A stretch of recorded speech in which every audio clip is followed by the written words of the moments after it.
Your Skinstructors tip of the week. This one's simple but powerful. Your treatments are only as effective as the skin barrier you're working with.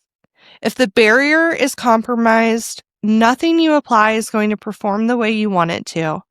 So whether you're treating acne, pigmentation, or aging, always ask yourself, is this skin strong enough to handle what I'm about to do? Welcome back to the Skinstructors Podcast. I'm Jolie. And I'm Morgan. And today we're officially kicking off our Back to Basics series. Get ready for school. Let's go. This is episode number 45, and we're starting where everything begins. Skin anatomy. Absolutely. We know that anatomy can sound intimidating or boring, but we promise if you really understand it, it's really going to change the way that you approach your skin treatments and your home care regimens for your clients. So our first topic is, what is skin? And we know that the skin is the largest organ of the body. It has millions of cells, nerve endings, glands, protective functions, and that still kind of blows my mind. Like, people forget quite often that the skin is an organ. Girl, I am those people. System. I know, honestly. I am those people. Yeah. And it's not just the cosmetic surface. Like, yeah. I watched something the other day and they were asking, like, what organ do you feel like you could live without or something? And someone said skin. And they were like, what? No, it literally holds everything in. What are you talking about? It is so important. And I know it sounds silly that we're saying, like, oh, we forget too. Like, yeah. But it's like dumb girls who are trying to teach skin anatomy saying they don't know that it's an organ. No, we know. We know. We know. But it's not like, when you're thinking of organs, that's not what you think of first. You think of your heart and your stomach your and spleen. And it's just, it doesn't come to mind. And yes, we know that it's the largest organ. Of course. Of course. We are here as the Skinstructors to teach you a little bit more, or remind you a little bit more about skin anatomy and try to make it fun. Absolutely. I love it. So, the skin, it not only protects us, it also helps to regulate temperature. It helps with sensation. And it even plays a huge role in immunity. So when we're working on skin, we're not just working on the appearance, which is what we always think of, but when we are supporting our skin, we're working on the skin function. Absolutely. That's a big topic of discussion with Dr. Abaji. Yeah. In his book, The Art of Skin Health. Fabulous. Great book. Yeah, I mean, we're pretty much the most important people out there, like estheticians, taking care of the largest organ. Absolutely. And sometimes a therapist for your clients. Amen, sister. All right, Jolie, tell me a little bit about the three main layers. Let's break it down. Absolutely. So starting with the first one, we have the epidermis. And this is the topmost visible layer. It's avascular, meaning it has no blood supply, and it relies on the dermis for nutrients and oxygen. So within the epidermis, there's 5 layers of skin that we'll get into in a bit. But basically what the epidermis is functioning is it helps protect against bacteria, UV radiation, pollution, and water loss. Keratinocytes live in the epidermis, and they're going to produce keratin to form a protective barrier. And then melanocytes produce melanin, and those help influence that skin tone and pigmentation.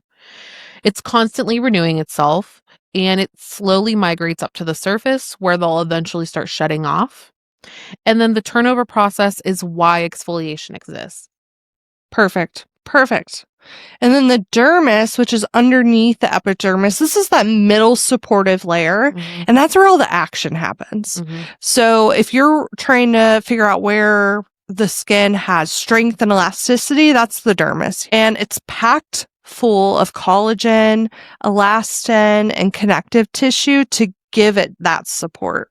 You're also going to find blood vessels, lymph vessels, nerve endings, hair follicles, the list goes on. We got sweat glands, sebaceous glands. Everything is housed here in the dermis. If someone were to say, why does this hurt? Or why is there inflammation? Girl, that's your dermis. That's the dermal involvement here. When we're talking about specific treatments like microneedling, lasers, deeper peels, those are creating a controlled injury in the dermis. And it's responsible for healing that repair and also producing an immune response. So we have our third layer, and that's the subcutaneous layer, but also you might hear hypodermis. And this is that bottom fatty layer. It's the deepest layer. It's mostly fat and connective tissue down there, and it acts as insulation, shock absorption, and energy storage for the body. So it anchors the skin to the muscles and the bones. I hate picturing that. And this is why changes in weight and aging or inflammation can dramatically affect how the skin looks and behaves.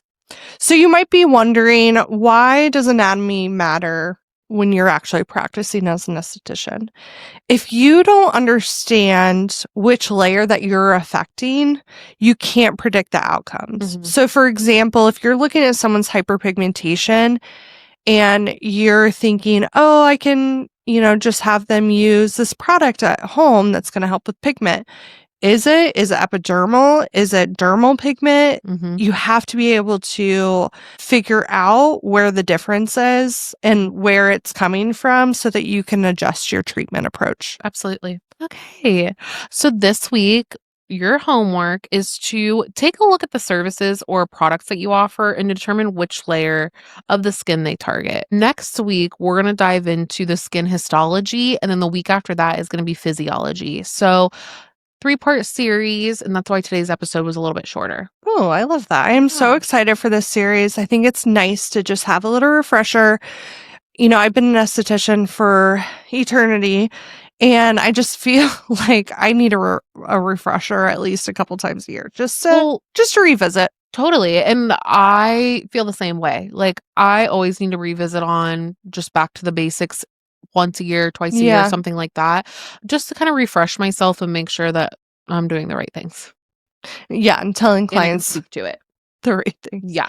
Thank you so much for tuning into episode number 45 of the Skinstructors. Again, this episode sets the foundation for the rest of the Back to Basics series. So next week, we will be discussing histology, specifically what the skin looks like under the microscope.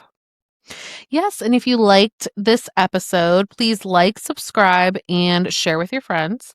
We love being able to help more estheticians, and follow us on Instagram at STTraining for updates and more education. And as always, don't hesitate to educate.